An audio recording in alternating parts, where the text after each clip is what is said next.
विज्ञान बड़ा है या भगवान, इस बात का जवाब देने से पहले वीडियो जरूर देख लेना, जहां पर पूरे विश्व में 10,000 में से मुश्किल से 45 बच्चे जुड़वा पैदा होते हैं। वहीं भारत के केरल राज्य के मन्नपुरम जिले के कोढ़ीनी गांव में हर 2000 बच्चे में से 200 बच्चे जुड़वा पैदा होते हैं। इनफैक्ट वहां पर तो 3-3 ट्रिपलेट्स भी हैं।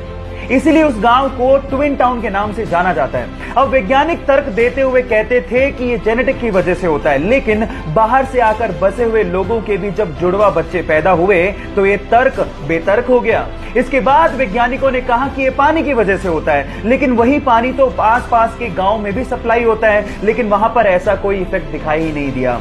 विज्ञान के पास ऐसी बहुत सारी कहानियां हैं जो कि अनसुलझी हैं। अब आप लोग बताइए, विज्ञान बड़ा है भगवान? चैट में लिखना मत भूलिएगा। वो एक साधारण सी गृहिणी थी और घर पे ही शास्त्रीय संगीत सिखाया करती थी। 2013 में अचानक से वो एक बीमारी का शिकार हो गई और लगातार 2 साल तक उन्हें दवाइयां लेनी पड़ी, जिसकी वजह से उनका वजन भी काफी ज्यादा बढ़ गया था। लेकिन वो लाइफ में कुछ करना चाहती थी, इसके लिए ही घर के पास उन्होंने एक जिम को ज्वाइन किया और साथ ही महीने में उन्होंने अपना 24 किलो वजन कम किया और वो एक ट्रेनर भी बन गई।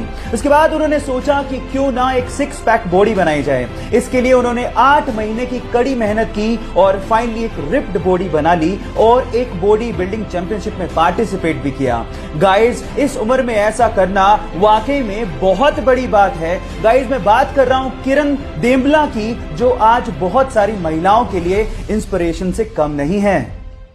जहां एक और हम इंसानों की लालच की वजह से बहुत सारी पशु और पक्षियों की प्रजातियां इस धरती पर लुप्त होने की कगार पर है, वहीं कर्नाटका के मैसूर में एक व्यक्ति ऐसा है जो अपनी कोशिशों की वजह से पक्षियों की लुप्त होती प्रजातियों को बचाने की एक बहुत बड़ी कोशिश कर रहा है। उसने 1 एकड़ में फैला एक पक्षीशाला बनाया है, जहां पर 468 से ज्यादा प्रजातियों के 2000 पक्षियों की रखरखाव, उनकी देखभाल, उनका इलाज और उन्हें फीड किया जाता है।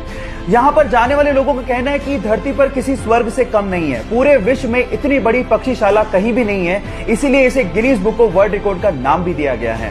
गाइस, पक्षी उस व्यक्ति को प्यार से अप्पा जी के नाम से बुलाते हैं। उनका असली नाम श्री गणपति सच्चिदानंद स्वामी है। हमें इस धरती को बचाने के लिए ऐसे इंसानों की सख्त जरूरत है। आपको क्या लगता है? चैट सेक्शन में लिखना मत भूलिएगा।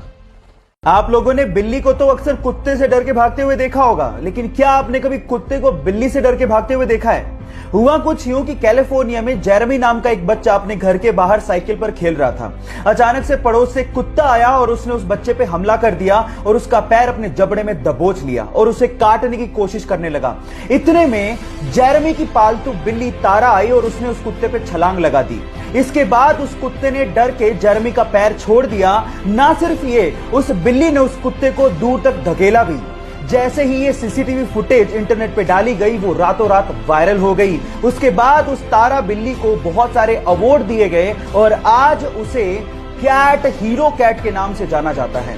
गाइस, यहां सीखने लायक बात यह है कि आप बाहर से चाहे कुछ भी हो, अंदर से आप अपने आप को कैसा मानते हो, मायने सिर्फ उसी बात के ही हैं। एक पेंगुइन प्रदूषित पानी में फंसकर तेल से पूरी तरह से भीग चुका था और भूख से तड़प रहा था। पास से जाते एक व्यक्ति ने जब ये देखा तो उससे रहा नहीं गया और वो उसे गोद में उठाकर घर ले आया और 7 दिन तक लगातार उसके पंखों को नहलाता रहा ताकि तेल पूरी तरह से निकल जाए। इसी बीच वो उसे मछलियां भी खाने को देता रहा। कुछ ही दिनों में वो पेंगुइन पूरी तरह से स्वस्थ हो गया।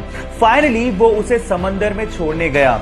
लेकिन वो कहते हैं ना कि इंसान एक बार अपने ऊपर किए गए एहसान को भूल जाए, लेकिन ये पशु पक्षी कभी नहीं भूलते। वो 8000 मील हर साल तैरकर उस व्यक्ति से मिलने आता है और कुछ ही महीनों में वापस लौट जाता है।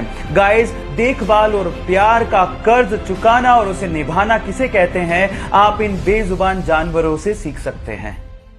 किसी फिल्म को ऑस्कर मिलना एक बहुत बड़ी बात है, लेकिन ज्यादातर एक इंग्लिश मूवी या फिर यूं कहें कि एक हॉलीवुड मूवी को ही ऑस्कर अवार्ड दिया जाता रहा है। लेकिन ऑस्कर 2020 में रिकॉर्ड टूट गया, क्योंकि इस बार बेस्ट फीचर फिल्म का अवार्ड एक नॉन इंग्लिश मूवी को दिया गया। ये एक कोरियाई मूवी है जिसका नाम है पैरासाइट्स।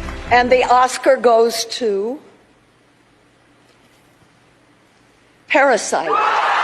इसकी स्टोरी का अंदाजा आप इसके नाम से थोड़ा बहुत लगा सकते हैं। पैरासाइट्स का मतलब परजीवी जो दूसरों पर ही आश्रित रहते हैं, लेकिन कभी कभार जिस पे वो आश्रित हैं वो उसी को ही नुकसान पहुंचाने की कोशिश करते हैं।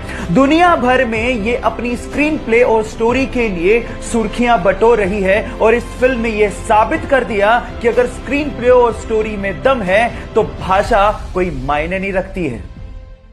कोई फिल्मी बैकग्राउंड ना होने के बाद भी आज भी अपनी मेहनत के दम पर बॉलीवुड में टॉप एक्टर्स में शुमार नहीं था। जब उसने कहा कि वो एक्टर बनना चाहता है तो लोग उसके फेस और उसकी हाइट को लेकर मजाक बनाया करते थे, लेकिन उसने लोगों की परवाह नहीं की। रोडीज में पार्टिसिपेट किया और रोडीज 2 का विनर बना। इसके बाद वो एक सक्सेसफुल आरजे और एक सक्सेसफुल वीजे भी बना और एक शो के दौरान उसने करण जौहर से मूवीज में काम मांग लिया, लेकिन करण जौहर ने उसे ऑफिस में फोन करने को कहा।